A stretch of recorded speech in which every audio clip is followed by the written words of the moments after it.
Welcome back, cool kids of the interwebs. It is Haley again with another episode of Buy, Try It, or Deny It, and we are starting off with our E3 episode for 20. So first, I'm going to introduce the people that I have with me today.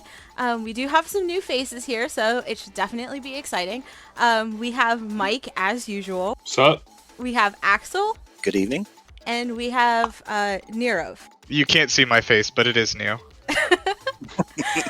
So, as I stated, it is our E3 episode, so we are going to talk about the games that are coming out for the next-gen consoles, the PlayStation 5 and the Xbox Series X, and then we're going to also talk about the consoles ourselves, but we're first going to kick it off with Axel's picks that he wants to talk about, and we are going to speak about Horizon Forbidden West. I always get caught up on OI. It's going to be an action RPG. It's developed by Guerrilla Games and published by Sony, coming out exclusive to the PS5, of course, and hopefully coming out in 2020. Oh, thank you.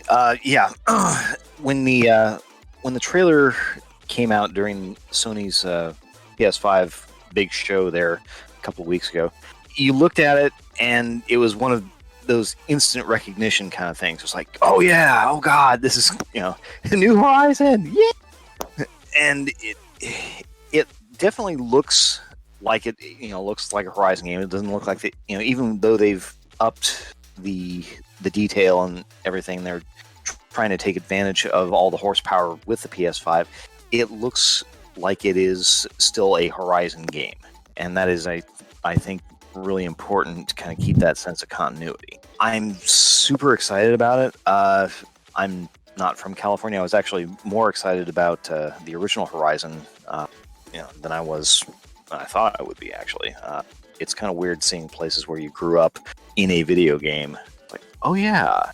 But this is really kind of thrilling me because I've been to California a number of times for press events and whatnot. I've seen, been to the Golden Gate. I've been through Chinatown in San Francisco.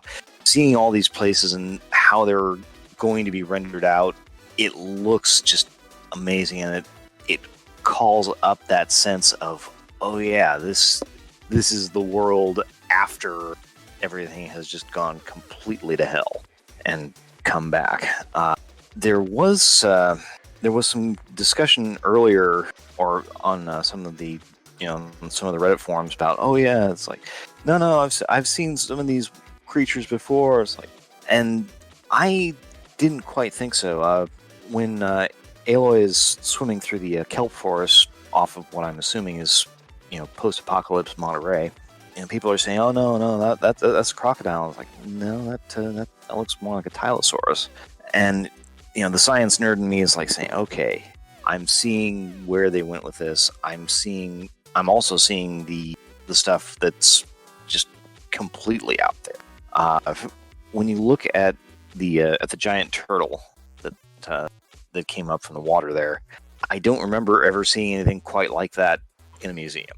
So that it kind of ties back to Gaia's, call it whimsy, I guess you'd say, when she was redesigning some of the robots and redesigning, okay, what is going to be showing up in the biosphere now. But it looks just out of this world. I'm excited to play it. I am geeking out about it. I'm definitely thinking that's going to be a buy situation, just kind of sight unseen. It's like, yep, I've been on the ride before. I want to go back again.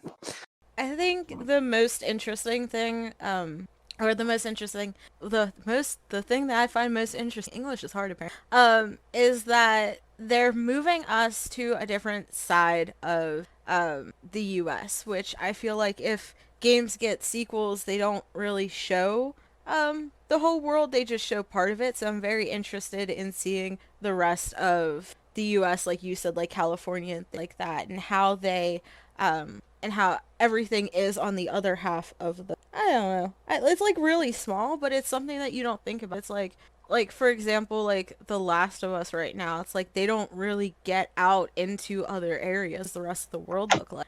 So I'm really curious to see how that's going to play out, because I would assume that there's going to be definitely new and different animals, depending on the climate and where they are exactly. So that'll definitely. I would expect to see a lot of robot bears if we're out in California. Yeah, that wouldn't surprise me. I'm from California, so I could just say there's a lot of damn bears out here. Well, they did have Mastodon, so it's not beyond the realm of possibility that you could see the robot equivalent of cave bears, saber-toothed tigers showing. Oh yeah. Yeah. I think one really cool thing from the trailer was that I feel like they're leaning a lot more into a color, which is a weird thing to say, but like I feel like the color palette has actually become a little bit different from like the original game. Like they're going for like a much more saturated and vivid look to it, and I think to convey like probably the change in climate, like the warmer areas and stuff like that. But I think that's really neat, and it just like is a very subtle way to sort of overhaul the whole feeling of playing the game and like moving you to a new place. I can see that, but at the same time, there's also a part of me that wonders, okay, is that purely a stylistic change, or was that a question? Was that just a consequence of the horsepower? Oh yeah, that's a fair question, and like I mean I think obviously the most noticeable thing was when they went underwater and like showed like the coral reef and all the fish and everything. And yeah, I think you could be right. That could just be part of the trailer because they want to show off the PS5 horsepower for sure. Yeah, I'll be curious to see the next trailer whenever that drops. I want a saber-toothed tiger as a pet. Like, yeah, ride that in the battle? Like, come on, nobody's gonna fuck with you riding a saber-toothed how many tiger people are in a you battling? The whole world. Cause I'm an edgy. I'm not even sure. What am I? Yeah, I was gonna say like, are you an edgy teen? Damn it, no. She's bringing emo back. I'm in my midlife crisis. We need to normalize 20 somethings being edgy.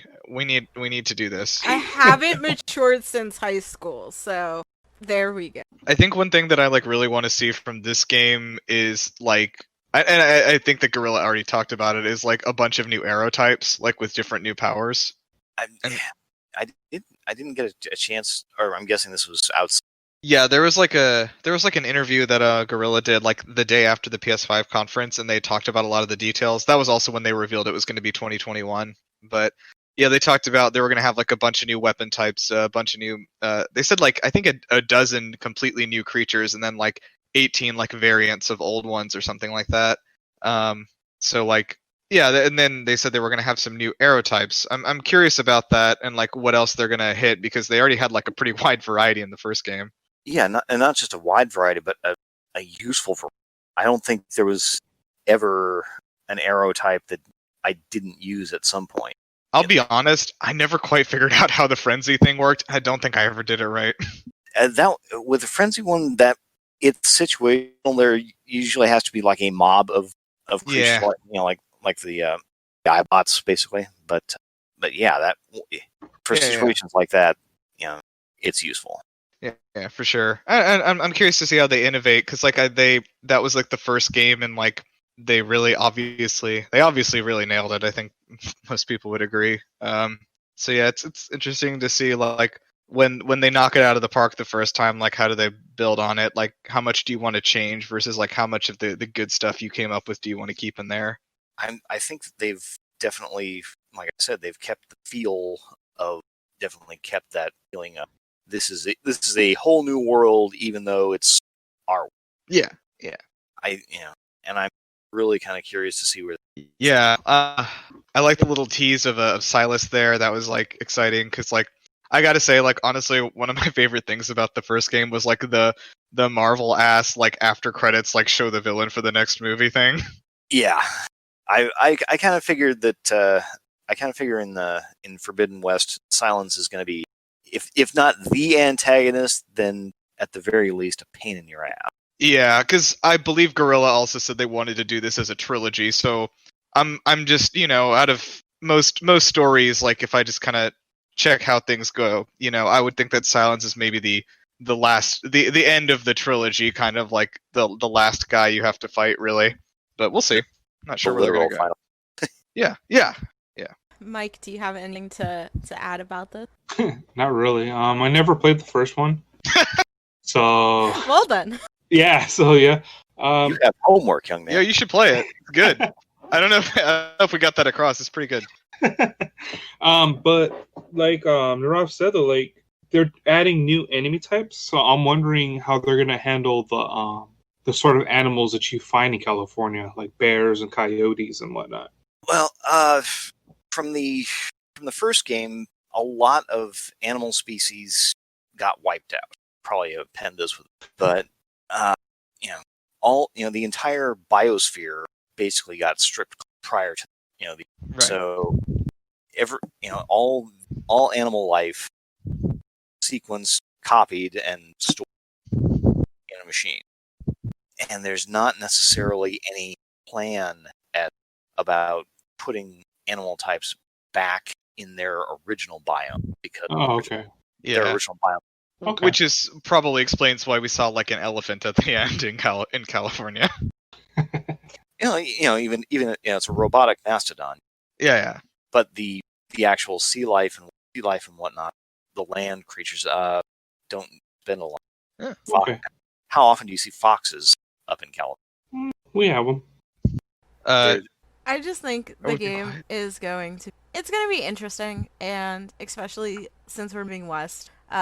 And there's a lot of new animals and new versions of old ones and new weapons and things like that. I'm very interested to see how that all plays together. And if this can live up to the hype that the first one received, because the first game was really well liked, clearly by some of us here.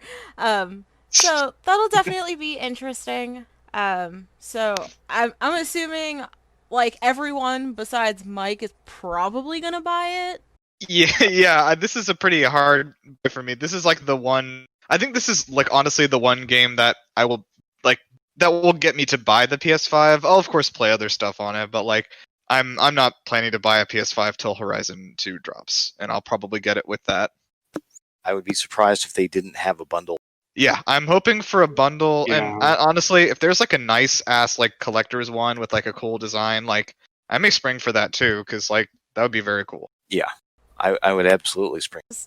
Cool bundles take all my money. I don't need it. I'm just gonna have 5 versions of the same console stacked in my living room. But before we hear about Haley spending all the money that she doesn't have and taking out a loan to survive, we are going to talk about, is it pronounced Returnal? Yeah. Fantastic. It is a science fiction horror game, which the trailer completely spooked me out. It's developed by House Marquee and published by Sony, and of course it's coming out on the PlayStation 5, but we don't have a release date just yet. Yeah, that one is very much a question mark. When I was looking at it, when I saw it the first time, it's like, you got the nice soft focus asteroid field. Part of me was thinking, okay, Fifth Element prequel or something. And as it goes through, and you're seeing this, you're seeing, okay, this appears to be a time loop game. Seems to be oddly popular. I mean, Outer Wild, but this seems to be a play off, which also it's weirdly working in both a Dark Souls kind of vibe with big expansive areas, along with a bullet. Got them just throwing down stupid amounts of fire. Okay, like I said, there is like nothing. Housemarque has, it's not even listed on Housemarque's website, and I found Capcom, they weren't. They've at least got a tentative date of 2022 on it. Here we've got one that's being put out on PS Showcase. I don't know. There was I think one thing that really struck me was, okay, we see this character, she's got heterochromia, different, and this really kind of occurred to me just, within the last day or so. It's like, okay, normally heterochromia is something that not a mutation that you luck into by standing in the path. But it's, could it be that, for story reasons, the trailer we saw was not her first loop into, or was not her first entry into the time? Could it have been 100, 1,000, 10,000? And could she have developed heterochromia because of, there has to be some kind of significance about, but it looks really interesting. It looks like it has a polished kind of aesthetic, and it's definitely very different than some of House. I feel like when I was watching this trailer, one, it's spooky. Haley doesn't do spooky. but I'll do spooky for this game. And I don't know why. Like, there's something that's telling me that, like, I have to play this game. And they added a tiny bits of what I'm going to assume is gameplay into it, and it looks very fast-paced, very quick, very you need to think on your toes or you're honestly going to die. So, like, that I'm very interested in. And she also says that the world keeps changing, so I'm also very curious to see how this world changes, why she's even doing this in the first place. Like, how did she end up there? Yeah, and I'm thinking that there's going to be an explanation for got stuck in this loop in the first place. As far as the world changing, I'm curious to see how they trailer. The funny thing with the trailer is that you can give the impression that it's doing these radical changes, creepy dark forest, barren, red-skied hellscape, and it may be more subtle than maybe closer the way they handled tendencies more subtle. I am very curious. I was really interested because of the tone that the like trailer set at the beginning felt more like it was going to be sort of a survival horror situation, and then like they started showing bits of the gameplay, and it's like almost like I almost have to say it's like an arcadey kind of shooter, it seems like, which was like really interesting to me, and I'm like that actually kind of caught my attention a lot more. I feel like if it had been just like Resident Evil, like running and like hiding and then like something's like hunting you or whatever, like I probably would have lost interest. But the fact that you're like confronting these creatures like head on with like all these different kinds of crazy laser weapons is like really interesting to me. Yeah, go ahead. Yeah, that bullet hell aspect kind of goes back to some of their earlier games. We are seeing these giant creatures just pouring out massive amounts of firepower. Sane person survive, and so yeah, that was something that caught my eye. Are they going to pull this off? Dodge. Yeah, I am a little worried about the like having like literally no sort of release date on it. This has been like it could be like a 2022 thing also. And it does look very technically impressive. I could see why they'd want to show it off if they're at their console reveal, but I feel like the PlayStation 5 is going to be one of those ones where we're going to start getting some really good single player games. Especially like something like this. Like, hopefully it comes out sooner rather than later, but it's definitely a game that will be on my radar, regardless of when it comes out. It can come out in 80 years, sitting here waiting for it. Sure. Hopefully a little sooner than Cyberpunk 2077 will be coming out. Yeah, allegedly coming out. Yeah, and they keep delaying that shit. Well, yeah, but on the other hand, when they delay a game, when it finally does come out, it's worth it. So I'm not terribly scared. Oh no, I'm like. I was gonna say I'd rather have a game delayed and it turns out better than to release it right away and it's complete shit. Yeah, like just after the state The Witcher 3 released in, just like technically, like I would love for them to sort of take their time so like I can physically run the game the day it comes out. Looking at you, Ubisoft, because we know how you are. Yeah. Used to be. But still, Well, there we go. Still is. Definitely still is in some cases. Yeah, some of them, like Assassin's Creed Origins, like when it first dropped, was like a nightmare. They did patch it eventually, and it runs like butter now. But like on PC, it was just like a nightmare. And Odyssey still like is horribly optimized for PC. Yeah, and even on consoles, you've got stuff with like the Division 2 where they'll put out an update. Just a basic update. It's not, not even a major content patch. They'll just put out an update and they'll break half the systems in the games. Yep. So. Yeah. Well. Oh, go ahead. I was just gonna say, like, hopefully that's like gonna be part of like Ubisoft's big like rebranding this year, where they're like reworking all their internal systems, like how they're gonna manage their games and all that. So. We promise it won't break on day one. Yeah, I have high hopes. They've put out some really good stuff, in the last few years. So we love Ubisoft here. At least we pretend to. But before we segue into that game, who's buying or trying or absolutely denying Returnal? Returnal will be a try it for me. I like the way it looks. It's kind of that mix, like X said, the bullet hell with some survival horror aspects in there. And that's right up my alley. I'm also in the try it camp. I like the visuals, and that's definitely holding my interest. I suck at Soulsborne type games, so that may be an impediment. I also suck at bullet hell games, so that may also be an impediment. Sure. But I will definitely give it a try.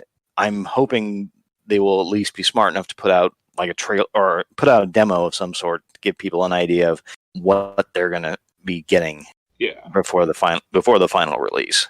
Yeah, this is a hard try for me. Like it definitely looks interesting, but I'm also terrible at bullet hell and I don't like it.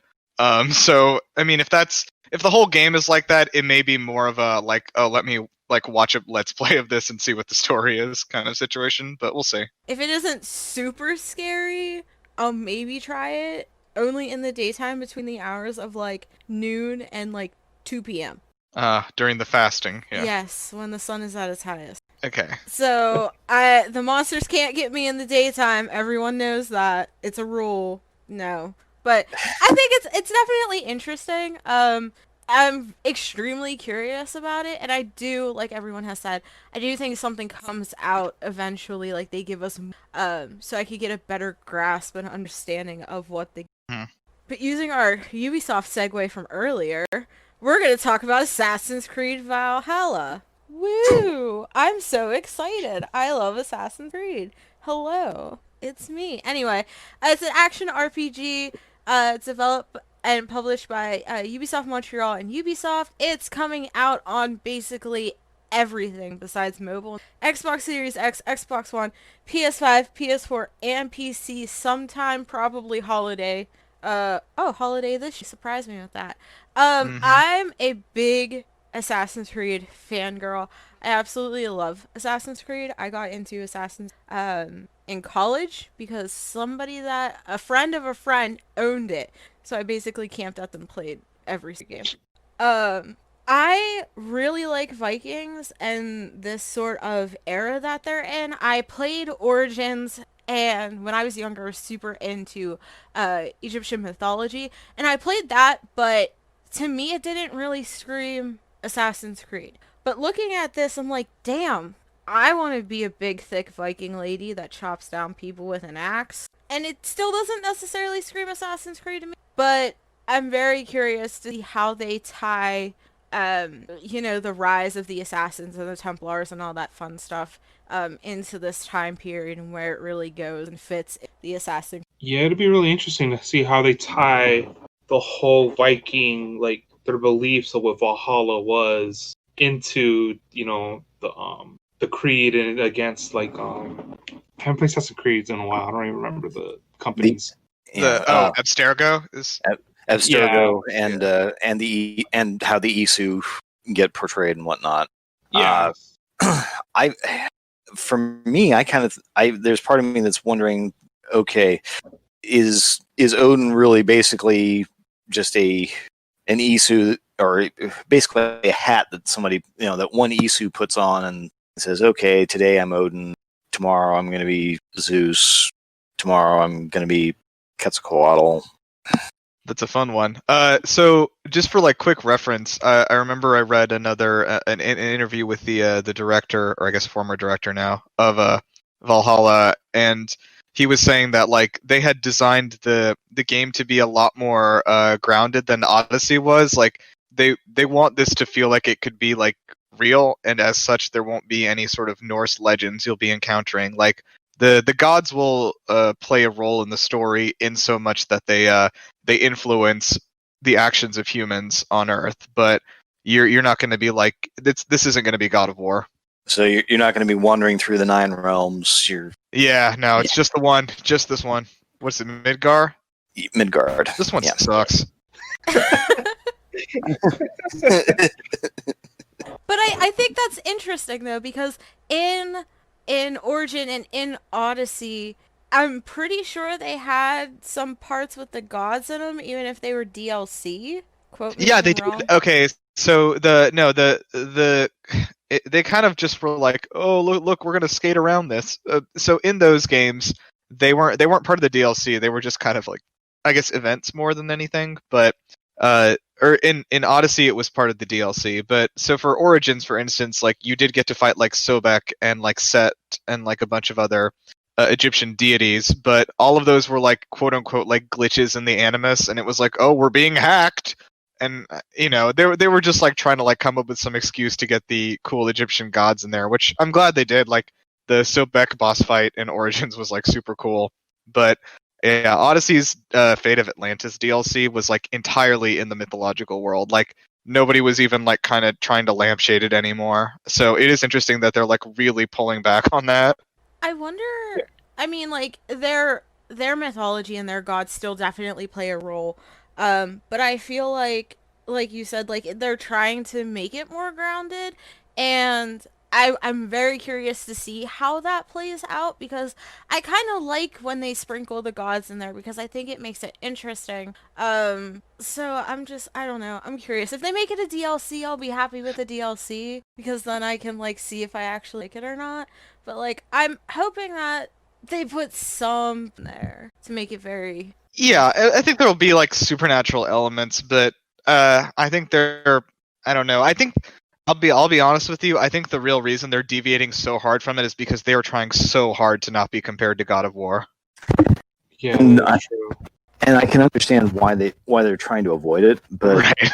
but at the same time, God of War, yeah, it was definitely set in in the Norse mythos, but at the same time, it's you've got Kratos being almost a one man Ragnarok in that case, and that's I think that they could do something different if they wanted to try, but at the same time, they could also decide to, I won't say humanize, I will say maybe scale down the myth to what might have been a realistic event. So, you could have some, some sort of rival chieftain who is demanding a bride from your particular settlement, and somebody says, "Hey, yeah, we got a great idea. You're gonna hate it, but you could dress up as the bride and just wear a veil and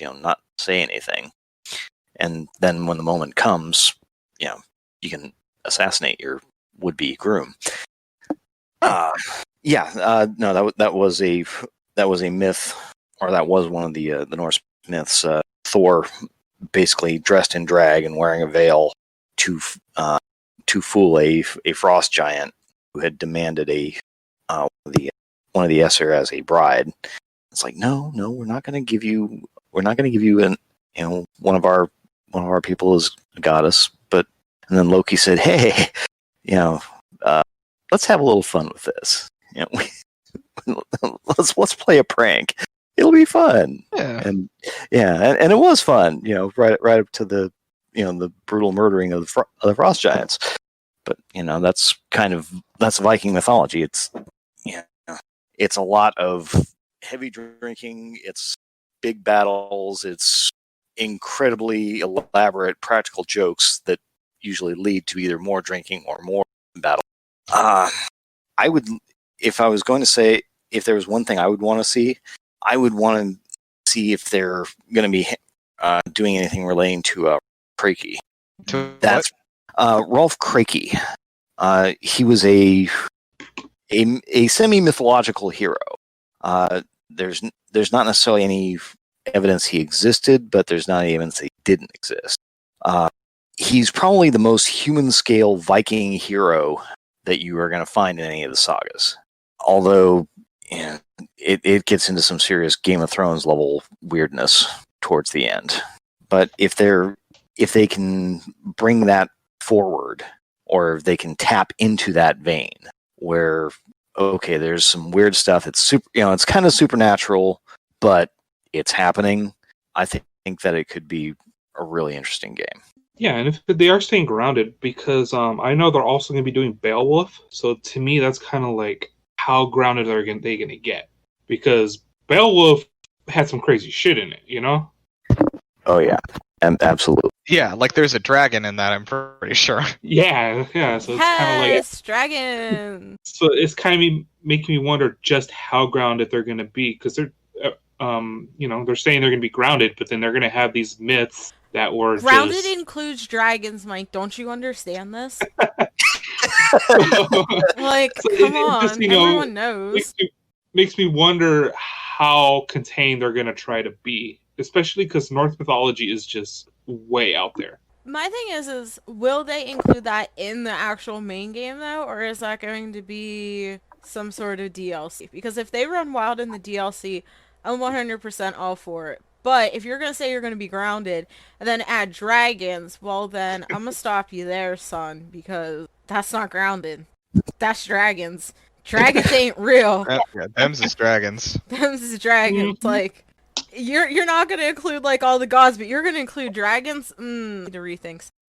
Go But- home, Ubisoft. You've drunk too much mead. Yeah. Exactly. But talking about mythology, we're going to roll into Godfall. It literally has it like Oh. in the title. It's an action RPG. Its developer is Counterplay Games, and it's published by Gearbox Publishing. It's coming out on the PlayStation 5 and PC, and that is coming out this holiday season as well. I am not normally one to play games like this, but I was just like, yes, mythology, cool beasts, looks pretty. Let's do it. I like hack and slash games. It's kind of, sort of, not really like that. But if I can just sit there and spam the X button all day and kill stuff, I'm happy. I gotta be honest, like I think this is probably my like least hype game of the whole PS5 reveal. But that's not new with this trailer. I don't think I was ever gonna be interested in it. Yeah, I'm in the same camp as you, man. So There was a lot of hacking and slashing, but there was damn all that said you want to play this game. There was nothing to visually. It looks beautiful. It's clear that they're stuff with the Unreal Engine, yeah. but The vibe I'm getting from it is like Dauntless, I think was probably the closest thing I can think of, and I played that game for like 30 minutes and could not be less interested. I feel like it's definitely something that I'm geared because it is pretty, and because it definitely, to me, has sort of like a mythological look to it. Definitely within the gear sets as well. I'm curious what more there is to it, because I haven't heard a lot about this game. So for it to be coming out at the end of this year and know so little about it, I'm just like, okay, so what type of game is this going to actually be? Like, is this just going to be a game with a story to it? Is it going to be like an online service? How is it exactly going to work? So I'm curious to see how long I actually, and if it keeps my interest, but also what fucking type of game it is. Do we Totally. do we know the pricing on this? Is this a $60 boy or is this free to play? Listen, as far as I can tell, going to be priced as a regular. Because it is published by Gearbox. Ooh, yeah, you're right. Yeah. One could make the not unreasonable assumption that it's basically Borderlands with big gnarly swords. Sure, I think it's a little more even. I would say like, well, Borderlands is definitely like has a focus on multiplayer. I don't know. This strikes me as more of like a Destiny where it's like dependent on multiplayer. I didn't get the impression there is any single player content to this. when in the trailer, it doesn't really look like you're playing as a group. So I thought that it was a player, but Oh, really? I could be wrong. Yeah, I'm looking at the trailer right now, and it does show a lot of more single player aspects. Oh, really? Okay. But like, I'm still curious. Like, again, we don't know a lot about the game, so will there be multiplayer? Like, can I play with my friends and just kill this? Like, what is the point of this game that they came out with, people? I don't know. Okay, it is play. It is there's you can play single player, 2 players, or 3 players, but it's all the same game basically. So it's like kind of drop in co-op is what I see, Okay. I was about which to say is makes Gearbox. sense for Gearbox. Yeah, sure. Yeah, it's Gearbox, so I was assuming it was going to be multiplayer. But still, this game is an absolute mystery. We'll see if it's any good holiday season. You guys might not pick it up, but I plan on picking it up, so I'll let you know how shit. Okay. Let Cool. me waste my money so you don't I have was going to to. say, yeah, you You're can play taking it. one. You're taking one for the team, Haley. Yeah, We yeah, appreciate yeah. You're welcome. See my review and God knows when this game will actually come out. It says holiday 2020, but we've been wrong before. This is gonna be a this I feel like, even though I know this isn't Sony, I feel like they want this to be a launch title for them, because like you pick up you go pick up your PS5, you pick up your Spider-Man, you go home, and at the end of the weekend you're done, and then you say time for Godfall. Nobody's actually going to say that, because I'm but bored. Yep. you know. It's gonna be that game you play on the weekends when all your friends are out doing actual things, and you're just like, wow, I don't have any friends. But, okay. Back to being stuck in a loop. We are now going to talk If you about... buy from her, play it with me. We're gonna talk Was about... that anything? What? Sorry, and never mind. That was a very good transition. Thank you. I try.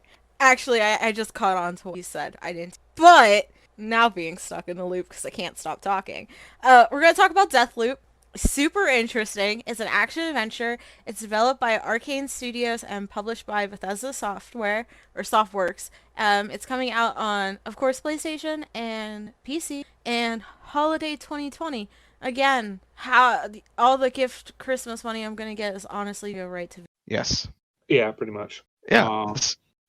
So if anyone's like not aware about Deathloop, so I first of all am a big old Arcane Studios stan.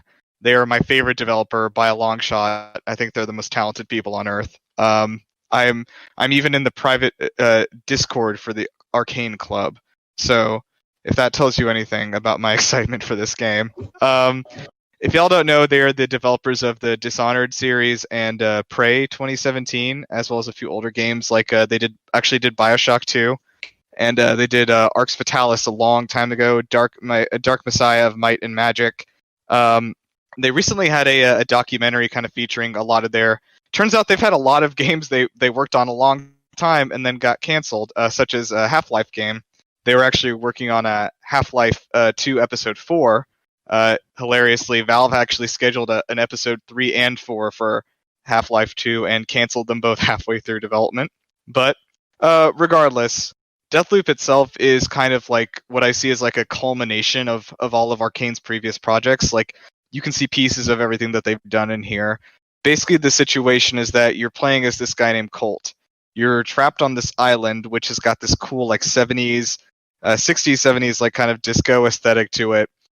But it's an island that you can't escape. You're trapped in a time loop. We're back on time loops again. Time loops are very hot right now, and they've always been, and they always will be. So you're trying to get out of this place, and the only way out is basically across this giant island. There are scattered these 8 assassination targets, and it's basically your job to figure out how this world works, learn all the movements of all the people across this island during the day, know where everyone's going to be at what time, doing what, who they're friends with, how they know each other, who's allied with who, and work your way to figuring a way out to kill all 8 of them before 24 hours are up. And that's the only way you can escape the island and sort of like win the game. The problem with that is that there is a rival assassin, Juliana, who is working for the people of this island, attempting to assassinate you the entire time you're doing this. And the kicker is that Juliana is a real person. It is not an AI. It is not a computer. The crazy thing about this game, which plays it, the gameplay I think I would describe best as Dishonored with guns. It is you've got your guns in one hand and you've got your magic spells in the other hand. Classic Arcane first-person action, but the coolest thing about this is that Juliana, like I said, is going to be basically a player invading your game. And so this is actually a mechanic from Arcane's scrapped game called The Crossing a long time ago, where all the NPCs in your single player campaign were real people. But this is like they're calling it an invasion mechanic. So basically, if you wanna work on your campaign, sure, you play your campaign. But if you want to invade somebody else's game, you jump in the invasion lobby. Next time an opportunity arises, you get thrown into somebody else's game as Juliana, and it's your job to assassinate them and stop whatever plans they have in motion. And so Juliana is never going to do the same thing twice because she is completely unpredictable because she's a different person each time. Anyway, sorry I ranted about that. I'm so excited. No. Yeah, man, I understand. That like answered all the questions that I think I had about this game. Oh, great. All right. All right, Yeah, next no- game. Yeah. No, it's very cool, but like, yeah, you can see that, and then like the whole time loop thing from Prey's DLC Moon Crash, which I personally will vouch for is the best DLC of anything ever made. And all of the stuff like the gameplay from Dishonored, of course, you have like the stealthing, but like the main thing that Arcane's known for is that anytime you come across any kind of obstacle, whether it's like an enemy or like a door or like an alarm or a gate or a window, there's 12 ways around it at the very least. Like they want you to get thrown into this sandbox, this huge island with this set of powers that you're going to be able to upgrade like as the day moves on and figure out the best loadout for your playstyle each time it loops around again and try out so many different ways to do this. They don't know how you're going to do it. They've given you a set of tools for this big sandbox and have said figure it out, much the same way that Dishonored is done. So like really we just don't like have a lot of games like that, and it is my favorite type of game by a long shot. So anyway, I'm taking up a lot of time. What are you guys' thoughts? When I saw it, I actually thought a very colorful BioShock with a sense of humor, and that is a good thing to me. I mean, there's definitely some BioShock in there because I mean, one, Arcane actually made BioShock 2, but like on top of that, they also the game Prey in 2017 was like heavily inspired by BioShock, like heavily. Yeah, it was actually in development. It was actually being called Psychoshock. BioShock in space. Yeah, it is literally BioShock. If anyone hasn't played it, it's literally BioShock in space. We love BioShock on this podcast. Everything about it. Yes, we do. Yes, I'm a big fan. I guess my only question is, how long is there like a set? I know like you're supposed to do it within 24 hours, but how long is it actually like each set going to last? I think. Within the game, I have no idea. I don't know that they've talked about that yet. That is interesting though. Like basically, you like wake up and I don't know how you have it like X amount of time, and if you flub it and you get killed, like you're just starting over.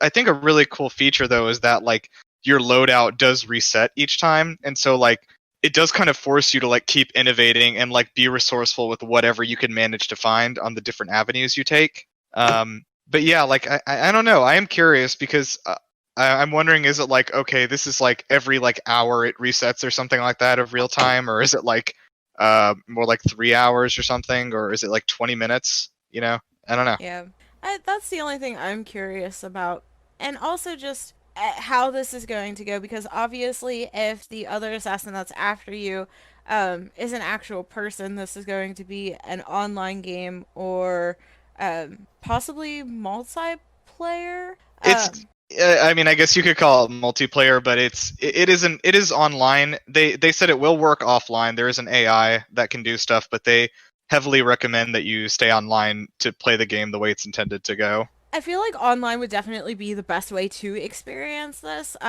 just because you can only go so far with computers, but playing this online would definitely a whole. I feel like that's gonna be crazy. Yeah, the thing is, like, you can never get too comfortable with what you know about the world because you have no idea where Juliana is or like who or how she's gonna act, like what her playstyle is gonna be this time, because she's got all the same powers as you do. I think that's actually probably the one thing that's unequivocally keeping me from just outright saying buy it. And there was a similar mechanic where people could drop in Watchdog, and I hated that. I hated that particular mechanic. I hated somebody would just jump in and decide, oh, hey, I'm going to rob you because, haha, lol. And I can understand trying to figure out how how the clock works, how all the gears move. That element of predictability is understandable, but at the same time, there's always the possibility that somebody is going to come in and just absolutely screw everything up for you in the worst possible way. And there's definitely, there's a question of, okay, at what point does this challenge suddenly become true?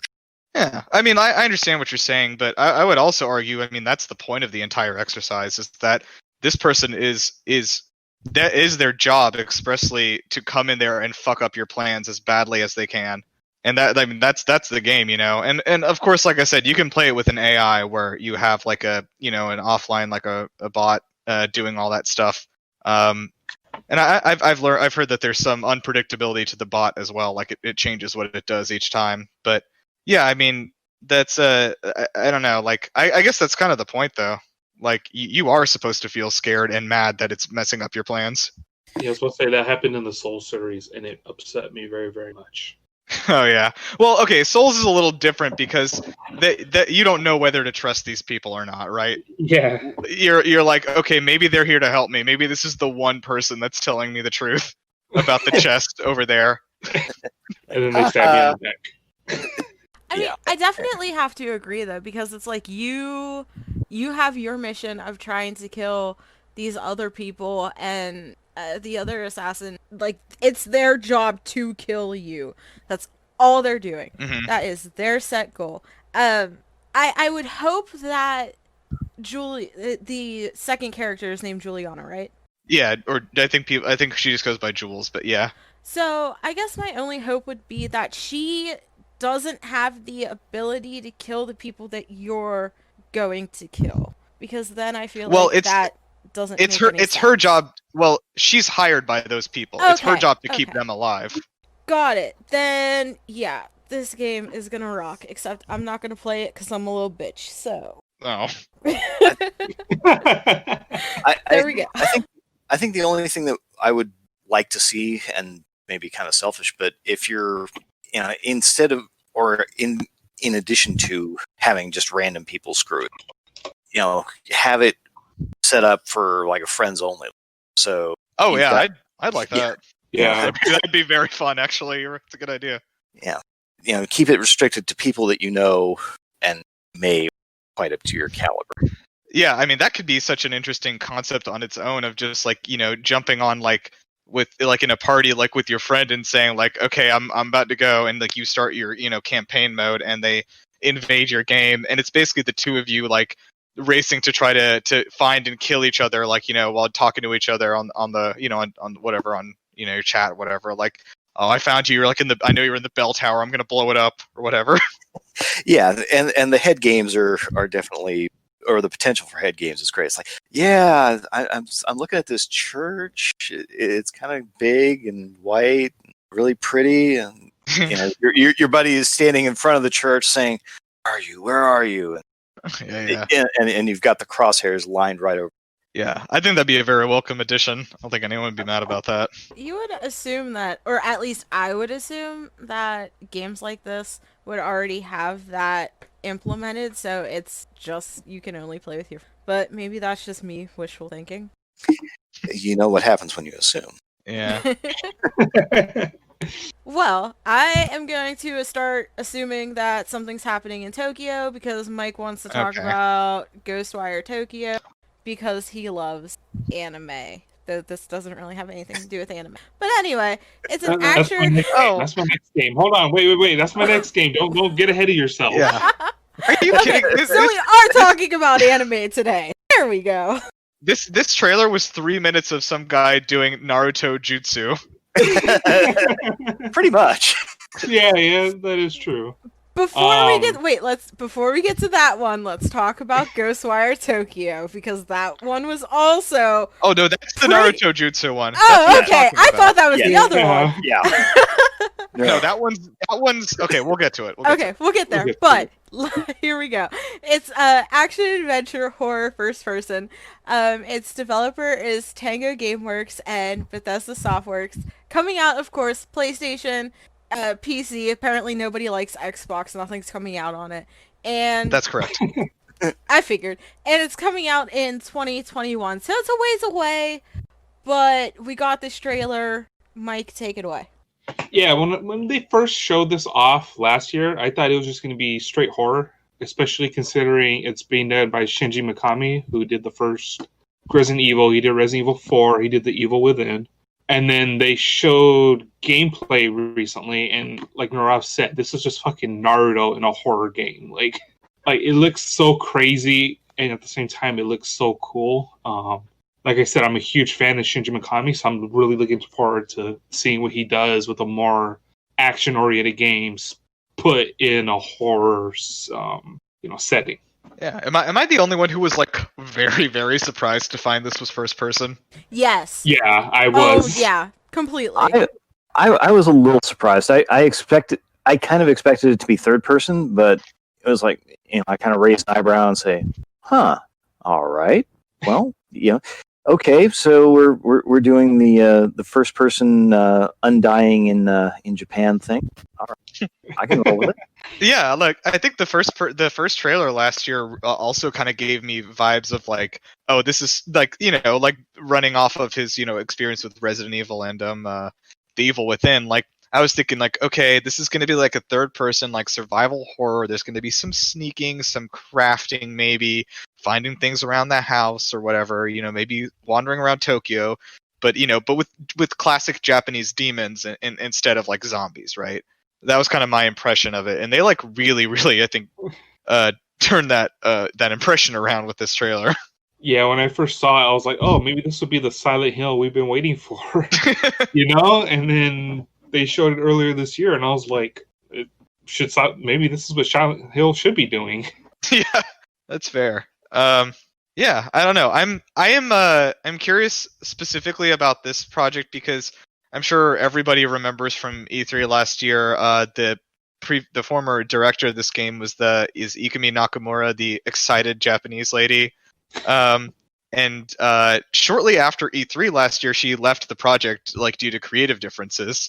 And I'm curious if this is like a result of her leaving or like more of the reason she left. Yeah. Because I don't believe that the game that she had in mind a year ago is the one we're going to be getting, and I'm curious about like what order that those things happened in. I'm also very curious to know like what she intended. Yeah. And how much it really changed, because while I was watching this, I was like, damn, like this looks cool, but this isn't a game I'd pay full price for. How dare you? I can't. I'm not a big first person fan. I just don't like games in first person. I like being able to see behind me. I understand my boyfriend makes fun of me all the time. Haley, you can't actually see behind you in the real world. But I have ears and that counts. But I don't like That's what the 3D audio is for on the PS5. I was about to say, yeah. Great segue. We'll talk about that later. But I don't know. Like, it doesn't really look good. I didn't think it looked very good. I didn't think that this was a game that would be coming out on the PS5. I thought this would maybe be like a PS4 game.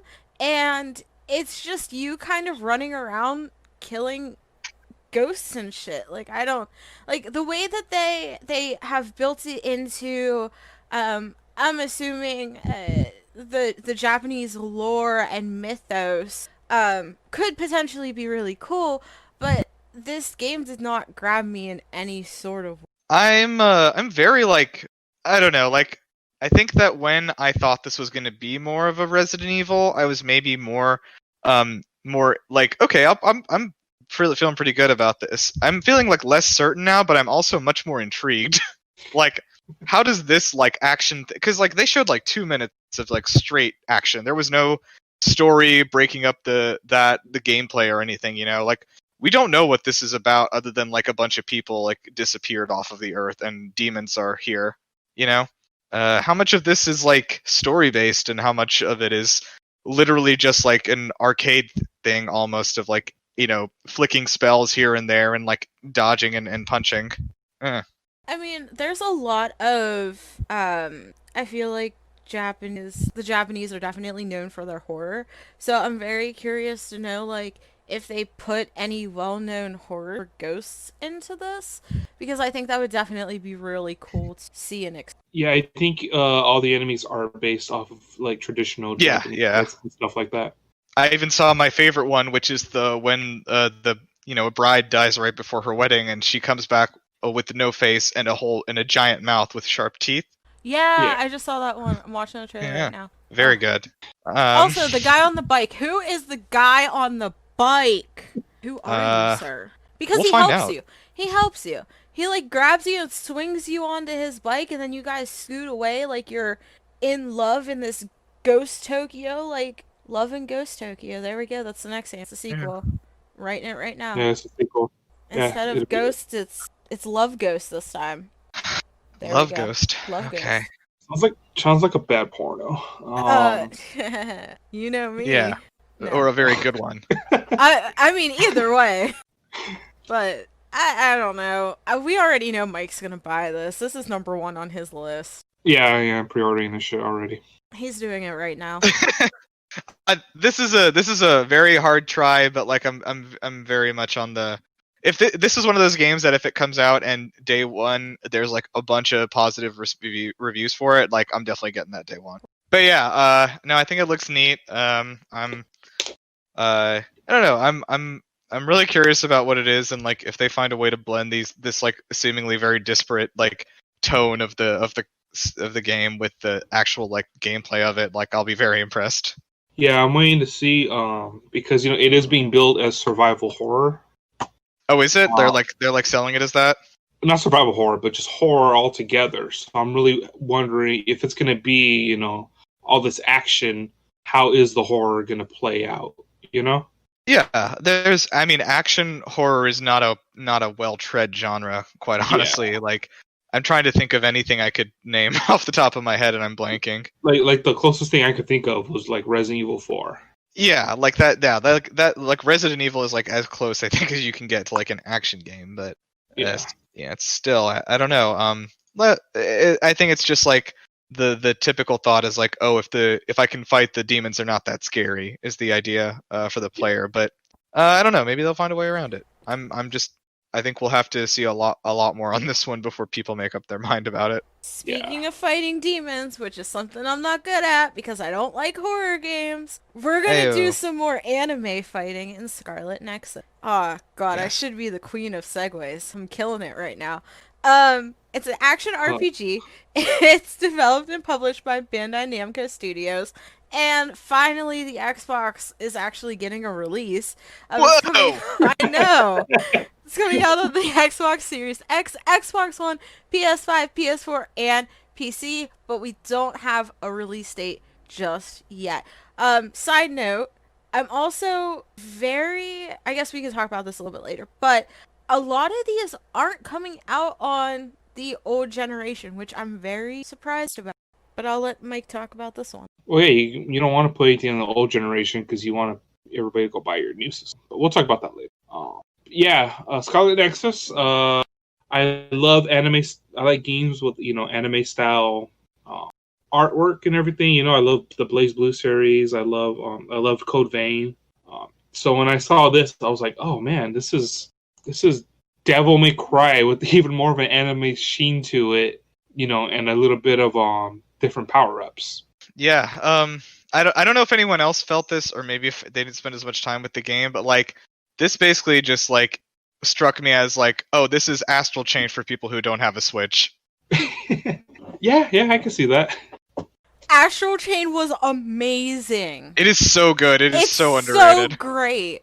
Like that ending made me cry. I didn't think I'd love it as much as I did. But I loved it. And I haven't replayed it, and that makes me very sad. But I definitely need to replay it, because holy shit. Except I wasn't the biggest fan of the controls for your thingy-majigger. Your Legion? Yeah, I wasn't the biggest fan of those controls. But still, the combos. I was so impressed. Like, it was... Okay, I know this isn't about Astral Chain, but like, I just have to say, like, that game has the most innovative action of like the last decade in video games. Like, the fact that like no one else has thought of anything remotely like this and they made it work so well is just like astounding to me. Okay, so I didn't actually finish the whole trailer for Scarlet Nexus, but I am now. What? And listen, You had one job. actually, I have two. It's also hosting this podcast, and I'm doing that. So I did at least half of my job. But yes, I will definitely be buying this game. Oh my Jesus! That's all I gotta say. I don't know that there's a lot else to say because we really just got like a short look at it. Was this at the Xbox event like a little while ago? Was they showed this? I think I want to say that's I want to say that's right. The creature design really intrigues me. I think these were like plant zombie looking people almost, but like also metallic. And I was like, this is new. This is a new sort of thing. I'm in. The Others, that is what they are called. Yeah. Like, the world is definitely interesting, so I'm very curious to know what the hell is actually going on. I fucking love this art style. I just do. Like, Yeah. I do. Same. I think, like, this is Astral Chain, but with a different color palette and without your Legion. But with, like, doper weapons, too. Like, his sword went out of his hand and swung around, and he just moved his hand. What is this? I very genuinely, until they showed, like, the Bandai Namco, like, logo at the end, I was like, oh, this is Platinum 100%. Yeah, I thought the same thing. Because this looks like it's taking influence from Bayonetta and Devil May Cry. Yeah, for sure. I totally agree. But I think that's great. I think they really sold it on that and was like, hey, you like those games? Like, this is another one of those. We can do it too. And I don't know. I'm pretty psyched for it. I know we don't know a lot about it, but like that was probably the one that actually caught my attention the most at the Xbox show. The sword moves on its own, so that's all I gotta. That's it. That's all I wanted in my life was a sword that could kill things by itself. There's a lot of other games for that where the sword can kill things, but not like Astral Chain. So duh. Yeah. What's that show? What's that anime with the sword? Is that Soul Calibur? There's a few. You're asking the wrong person. There's a few. You gotta be a little more specific. That's fair. I'm also a big old weeb, so I'm excited. Yes, so am I. That's as soon as I saw the art style, I was like, yeah, take my money. Actually, I don't know if I am, because I think weebs are supposed to be white, but I don't know. Oh, then I guess I can't be a weeb either. Oh, yeah, I don't know that there's a name for it. Yeah, so hopefully there'll be some waifu fodder in this game. Yeah, looks fun. Gonna be a super cute anime girl that's your nemesis, and then you're gonna fall in love with her at the end. You guys are gonna create a... Yep. I'd be down for that. Yes. That makes me very happy. If that actually happens, I need to coin that like right now so I get paid on it. But you also heard it here first. There's never been an anime where like the love interest is like the bad guy and they have to fight and they fall in love at the end. Actually, they don't fight, but there is an anime where there's like these two high schoolers that are super in love with each other, but also like I've never heard of that one. Other. So that's like every anime ever, isn't it? I know. My boyfriend's watching it. I don't know what it's called, but it's ridiculous. What is it? Which one is it? Was it Nisekoi? Is it Toradora? That's the best one. I don't think it is. Mobile Suit Gundam, the 8th MS team? I don't think it's Gundam. Definitely not. It's a possibility. I mean. Yeah. But so we're not making this podcast super long and stretching it out. Axel, do you have anything to talk about for Scarlet? No. I missed a lot of the discussion on Scarlet Nexus. I'm looking at the website, or was looking at the website for it, and there wasn't a whole lot that just jumped right out at me and said, "Oh yeah, hey, we got this is a must play kind of thing." It reminds me very much of Code Vein, which I didn't get a chance to play. It could be interesting. It could be utter crap. I'm gonna kind of hold. I will certainly give it a try. I don't think it's going to be an absolute must buy just right out of the gate, but we'll see what happens. I feel like this is definitely. I know the release is to be determined, but I feel like this is probably going to come out sooner rather than later, just because it is coming out on the older consoles. And I feel like after the holiday season, nobody's really gonna want to release anything on the last gen. So I'm very curious to know if we get some more information about this within the coming. Well, I mean, also remember that Xbox, they said like from Series X launch date, every single Microsoft game that comes out is going to be both on Xbox One and on Series X for 2 years. And PlayStation also said that a lot of games will be able to be upgraded to the PlayStation 5 after you buy it for the PS4. That will be very interesting, which is a great Yeah. segue into talking about the consoles themselves. So, let's talk about hardware, software, whatever the hell each company plans on doing. For example, like keeping the games on the previous gen for 2 years, which I definitely do find interesting because I feel like people are keeping their past gen consoles nowadays rather than trading them in. So yeah, any comments? All that stuff. All I gotta say is I'm looking real close at my entertainment center. I don't see room for a big old PS5 with the wings. I was about to say, both these things look ugly as hell. I don't know what they're thinking about with the PS5, and the Xbox looks like a fridge. I love the fridge, though. I want to put some beers in it. I kind of like, I don't know, like, at first I was like, but like the monolith sort of thing has sort of grown on me.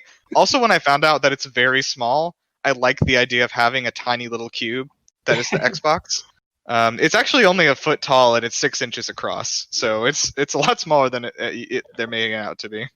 Well, so yeah, basically a double stack GameCube. Yeah. It's not even 2 GameCubes. Yeah, because I saw a video where they opened the Series X, and it's like they wasted no room in this thing. Everything was just perfectly packed in there. Yeah.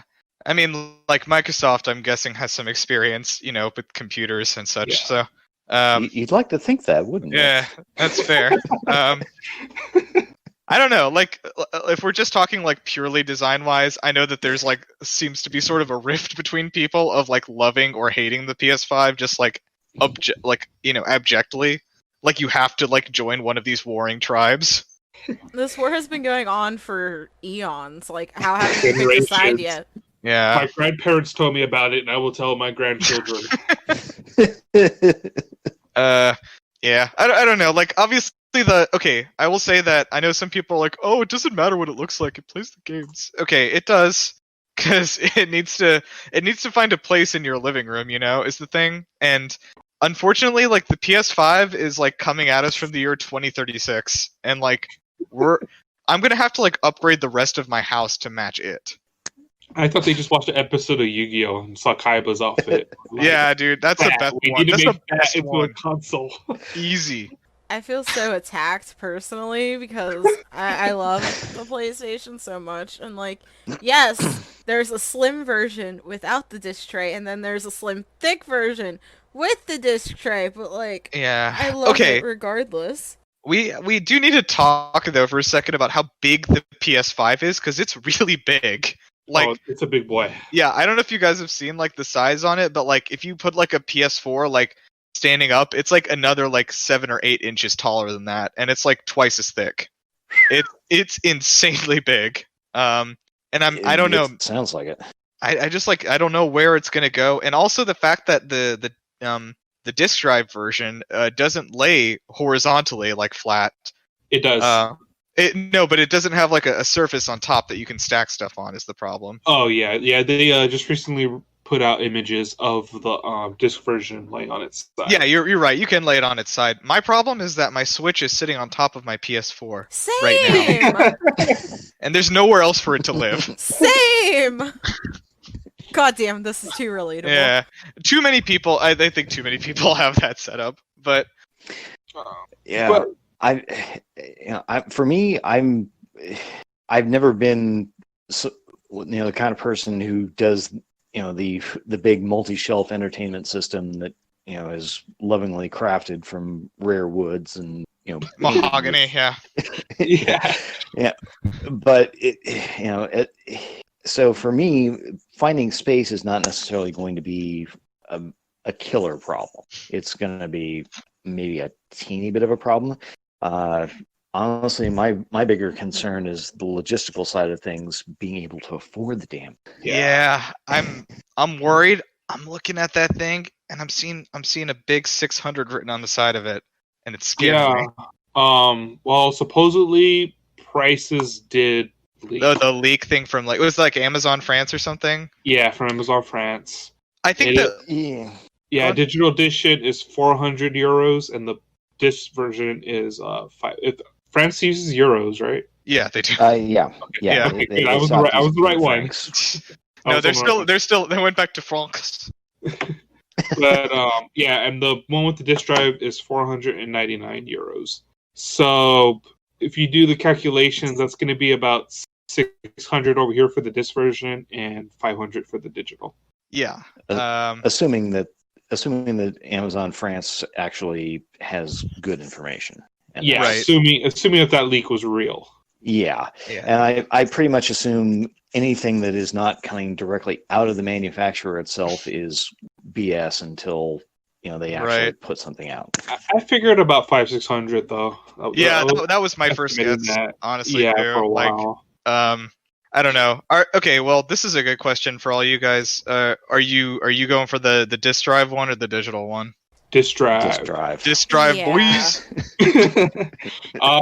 I have a bunch of 4K Blu-rays I bought for the digital edition, so this thing could play 4K Blu-rays. So yeah, that was actually my reasoning too. Is like I have like a lot of Blu-ray movies, and like if I get 4K Blu-rays, then like that's how I will play them. So like yeah. I think my thing is the reason why I'm going to get the disc version is because one, my Wi-Fi isn't always the greatest. But then two, what happens if I want a collector's edition and they only have the disc version available in the collector's? Like I'm not going to buy the game it's becoming twice. increasingly unlikely. Like almost all these collector's editions come with a code now. Yeah, I'm assuming the digital edition will be all the collector's editions. But if I want that steel bookcase, I want the cool disc too. I do too. Yeah. I know they're trying to phase out discs, and like I like on one hand I sort of get it, and like on the other, like for me personally, like I like the disc because of the resale value. Like for instance, like I have The Last of Us 2 here. I'm halfway through it. Hopefully I'll be done this weekend, and then I will go and sell it to somebody because I'm not going to play it again. And then that cuts like the price in half for playing the game.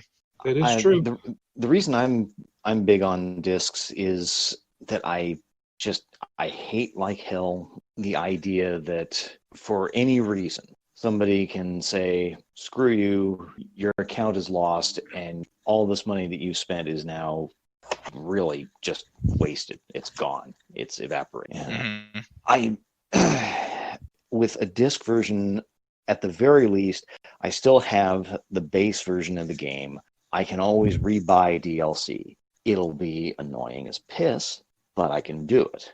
With a discless version, it's entirely up to, either publisher fiat or console manufacturer fiat. And if something gets screwed up, you are absolutely screwed. And this is why I really, every time Yves Guillemot opens his mouth, I just want to slap him. Oh no, I like Yves.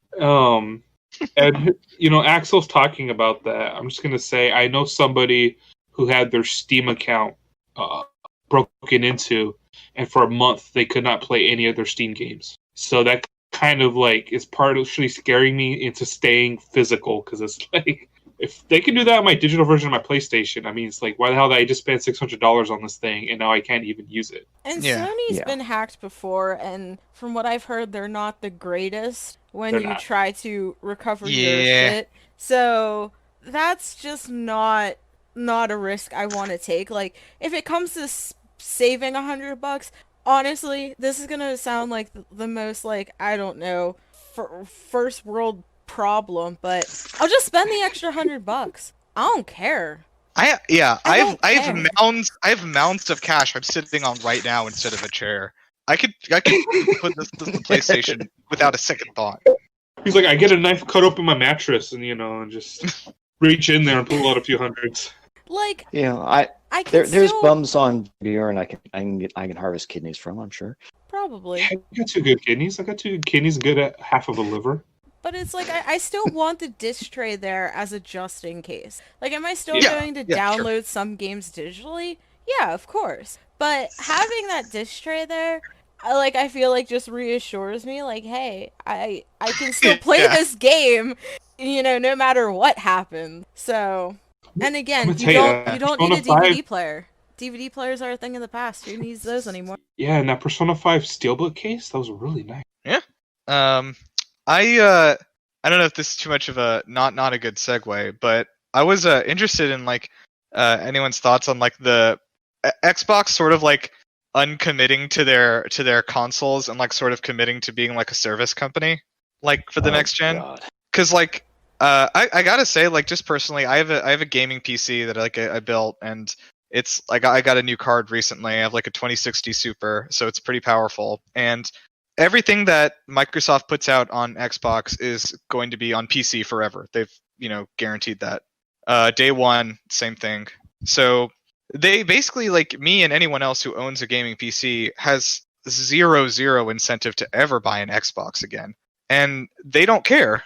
I just find that very interesting. They've like, by design, they just like don't care if you buy their consoles. I guess my only question is, Microsoft who? Phil Spencer. The guy that We'll always forget wears that name. blazers with his t-shirts. Classy. I love it. Classy. It's classy, but it also lets me know he's still a gamer. True. I have never been into Microsoft. I've always leaned more towards PlayStation just because they have a more solid lineup of single player story driven games. And Yeah. that's what I've always been attracted to. So, I mean, for me, I honestly could care less. I feel like at this point, if they are doing more of a service, I feel like they're only really putting out consoles still for people who enjoy their controller, for who enjoy playing on the console still rather than playing on C. So that could honestly be the only reason why they're still doing it rather than just Yeah. cutting it completely. Yeah, because And there's also recently... Oh, go ahead. There's also the demographic of, I want to play this really cool game, but I don't have the technical know-how to build my own gaming PC. So Mhm. I'll just do this console and not have to worry about any of that. Yeah, I'll buy a console at third the price and not have to worry. Yeah, Yeah. a third of the price without Well- me having to worry about shocking myself or destroying components, putting things Yeah. together. Just to qualify, I'd say like maybe half the price at best. But yeah, like if you've built your PC and it costs you more than $1,000, you don't need that. Whatever you put in there. Darn! I overspent! No, really but did. regardless, though, like I totally get that there are people that just like don't want to deal with it. Like they just want to like go and buy a game and pop it in, and then they play the game, and that's totally legit. That's fair. I think we in the game journalism and game industry, I guess, altogether, like constantly forget that like 95% of people just don't care about any of the things we're doing or saying or writing about. People stopped listening like 30 seconds ago. Basically. Sorry, what? I didn't hear what you said. I said people stopped listening about 30 seconds Oh, ago. I was doing a joke, but I guess it didn't go well. Okay. No, but I don't know. Like that's totally valid if you want to consume products that way. Like if I go out and buy shoes, I'm not sitting there and like reading about the different kinds of shoes for hours and hours in reviews before I go buy them. But there are people who are, and like all I do is I go in there and I'm like, this one's good, and I leave as quickly as I can because I got the thing I'm looking for. Yeah, with shoes, does it feel comfortable? Does it Yes. keep that's me it. from getting wet, muddy, and animals gnawing on my toes? Good. Yeah, cool. Good. Off And you are. for a lot of people, and for most people by a lot, is like they walk into GameStop and they say, I have a PlayStation, I want a game. And they look around and they see, this is a game, and they take it and they go home. And that is the end of the transaction, I worked at GameStop, so Yeah. I may Well, have to. Yeah. Well, my real story was that like a lot of people, like typical consumers will like walk in there and like not know what they came for, Like That they much is true. they didn't come here for a specific game, which I can't say I've ever done, but Yeah, there. My experience working at GameStop, about half the people came in. They were wandering around. They didn't have the first idea what they were looking for, and it was those customers that inevitably would come up to me and say, what can, what's new and interesting? What can you recommend?" And those were the kind of customer interactions that I love, Yeah. because I could take somebody over. I'd ask them, okay, well, let's start. What do you have? Do you have an Xbox? Do you have a PS4? It's like, oh yeah, I've got a PS4. Okay, what have you been playing recently? And I'd build up from that and say, try to get an idea of what they played previously, what they enjoyed, what they didn't enjoy, and then kind of point out some stuff that they may have played previously or may not have played previously. And sometimes it was not terribly successful. It's like, oh crap, this guy has played everything in the back catalog. He's screwed until Christmas. But but at the same time, there were people who had played some games, but they had no idea about all these other games from the same developer in the same genre. And it was great just to talk to them and tell them, yeah, try this. And they went away happy. It's like, okay, this was so cool. And I very rarely saw those customers ever come back saying, God, that game sucked. It was never a case of, they pay for the game and then 2 days later they come, sucks. I will, however, say that, there were a lot of pre-owned copies of Fallout 76 sitting in the drawer. Thought that might be. I guess one point that I do want to make, that I feel like one of the reasons why consoles, a lot of people use them as their entertainment hub. Like, it's all in one. You get Netflix, you get, a disc tray to play your movies on. It's everything for a lot of people. Like, I don't have cable in my bedroom, so I use my PlayStation to watch Netflix. Even though I have a smart TV, that has Netflix in it. I still use my PlayStation. Yeah. No, for sure. Like I until The Last of Us came out like last week, I literally don't think I used my PlayStation for an actual game for like the last 6 months. Like it's just an entertainment center, quite frankly, between games. And like that's fine. It's great. I get a lot of value out of it, using it that way. Yeah, but at the same time, I use it as an entertainment center too. I stream. I've got a Hulu subscription tied up with my phone. I've got a Funimation subscription. Yeah, and I'm certainly not above streaming stuff. But at the same time, I like the choice of being able to play games on it.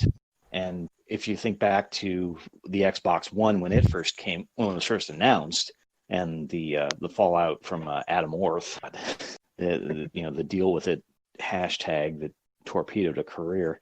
We like the idea of having a game console that can that can act as an entertainment center, but we don't want to have that choice taken away from us. We want, give us the hardware, give us the software, and let us do with it what we will. This is why Google Stadia failed, because they didn't have Netflix. Probably. But what about YouTube TV? Isn't that the same? Is that still happening? Apparently, yes, I get commercials for it all the time. Yeah, I get commercials for it too. The day after this podcast releases, Stadia is introducing Netflix. Are you for real? No, he just said okay. Yeah, but I don't know. I think we got away from the original point, which was like it seems strange. Like Xbox doesn't seem very concerned with if they win this console generation or not coming up. They don't seem to care very much. Yeah, especially the whole for the next 2 years. If it's on the Series X, it's on the yeah. One. Like that just didn't make sense business wise. But I feel like they're understanding their audience, that not everyone can sit there and splurge on a new console. So hey, let's allow them to still play in hopes that they'll eventually upgrade once that 2 is over. Yeah. But and there's also Satya Nadella's plan of everything as a Microsoft service. Everything must become a service. Everything must be virtualized. Nobody should have any hardware. I have to Bravo, say though, Microsoft. like for myself, I like as a primarily PC player, I've had Game Pass for PC for over a year now, and I've loved it. I've never once been dissatisfied with the service. I'm absolutely happy keeping that subscription for the next several years. It's why I didn't buy an Xbox last year. Yeah, exactly. Like I have this Game Pass thing for, and Xbox is getting my money, sure, but like I'm paying $5 a month for like 100 something games, and like at least half of them are like good, which is crazy for like a subscription service. So I don't know. It's all honestly, all of this kind of strikes me as like, how is Xbox making any money? Everything they're doing seems too consumer friendly, almost, you know? Yeah. There's something Which is- definitely hidden underneath all the layers. Phil Spencer's dark shadow self is waiting just around the corner. At the next conference, he's gonna pull off his blazer and turn it inside out, and it's gonna be like, just like red. A And leather- he's Or a He's leather motorcycle. Yeah, I can talk. Leather motorcycle jacket with with a devil on the yes, back. yeah. And For he's sure. gonna ride off into the sunset. Oh, do you think that was him Screaming. in Tokyo GhostWire? Maybe. Possibly. Oh, yeah, that could have been Oh him. gosh. No, I'm definitely not playing it. Yeah. I don't know. I think the main thing though is that like we also have to remember that like PC like really just isn't a competitor for consoles. Honestly, like it's weird because if you look at the numbers, like Nintendo exists in its own market, PC exists in its own market, and then like Xbox and PS4 are the ones who are competing, right? Like nobody like walks into the store and is like, which console am I going to get, the Switch or this Xbox Series X? Like that's not really the discussion, you know? So I do think that maybe Microsoft has a lot of market research people that know more than we do, I guess. But I don't know. But maybe it's at that point to where it's not necessarily a console war anymore, because I feel like they've definitely each gone their own separate direction. Yeah. So I'm very curious to see, like, this, if you asked me when the PS4 came out what I'd expect of the next generation, the PS5, this is not what I would have told you by far. So I'm very curious to see if there is a generation after. Where are they going to go? Because is there anywhere to go after? I know. Oh, Yeah. I have an idea. Sony could make one game that's not a third-person action adventure game. I mean, That could be kind of a cool, fun direction to try. I don't know. you're right, but Time for a trip to Japan. When I was watching that like PS5 reveal, I was like, not like every single one of those games is a third-person action adventure game. Good job, guys. we like anyway. those here, so. I was about See, to no, like, say, I they're like selling, those they're too, but, selling, like, so- They're selling. You're right. They're selling. Like, I think Spider-Man's their best seller, right? Ever? Last of Us 2. Oh no, Last of Yeah. Us 2 is the fastest seller. I think Spider-Man is the Was most it? overall sales. Okay.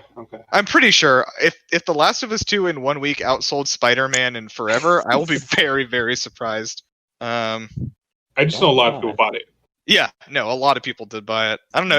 I think it ended selling more than Spider-Man eventually, but Yeah. so, Eventually. yeah. And people like the. I don't know. I think that's the big. I don't know. Like most games are. I think most AAA games are third-person action adventure games now. You know, because that's what sells. According to Wikipedia, Spider-Man is number 3. Number 3. I don't know how outdated this is, but it's number. Grand Theft All the Auto way 5 down. is That's number not 1. That's not a PlayStation game. That's like okay. Of course, Grand Theft Auto 5, first of all, has sold more copies than like God could have ever dreamed of. More copies than everyone on this planet. Uncharted 4 is number 2. Okay, all right, That interesting. makes sense. So. Still Naughty Dog, though. So. And well, if you take out all the ones that appear on multiple consoles, Uncharted, Spider-Man, God of War. Oh, interesting. I didn't realize how well God of War did. Well, I'm looking at this right now. Oh, never mind. I was reading the wrong thing. And I think the only reason why The Last of Us Remastered is after God of War is because they gave out free copies for PlayStation. Oh, did they count those as sales? I don't know if they Probably. did, Probably. but I'm assuming they Probably. probably did because I got a code when I got my PlayStation. Nice. But I'm gonna segue into wrapping it up just because this podcast has been going on for like an hour and a half, almost 2 hours. Oh my god. We got a lot to talk Well, about, it- but there's always next time. So let's do some final thoughts here. Just on things. On anything we talked about, on anything that's not related, just some quick final thoughts. I guess I didn't talk about this when we should have, but I think the PS5 event, for the most part, the games didn't feel like this is the next generation of games to me, and maybe they'll feel different when I'm playing them. I think Ratchet and Clank is honestly the only one that struck me as this is not possible on a PS4. But regardless, I'm really excited to see especially honestly I'm really excited from that Unreal Engine 5 demo, kind of showing what you can do now, and so Yeah. I'm really excited for people to innovate and game development itself to become super accessible in the coming years. The more people that are out there creating things, the better for us. And I'm super excited for Deathloop. Yeah, Scarlet Nexus better have some waifu fodder. That's honestly all Mike wants. A Scarlet Nexus body pillow. Huh. Don't Don't get put him that on, started. bro. No. That's- No. You Axel, know those are Axel, only, go. You know those What are are your Japan final thoughts, exclusives. Axel? You're just hurting his feelings. We're done. No, Mike, you're done. I'll Mike, get you're that, I'll done. get that mess imported. I'll get that mess imported.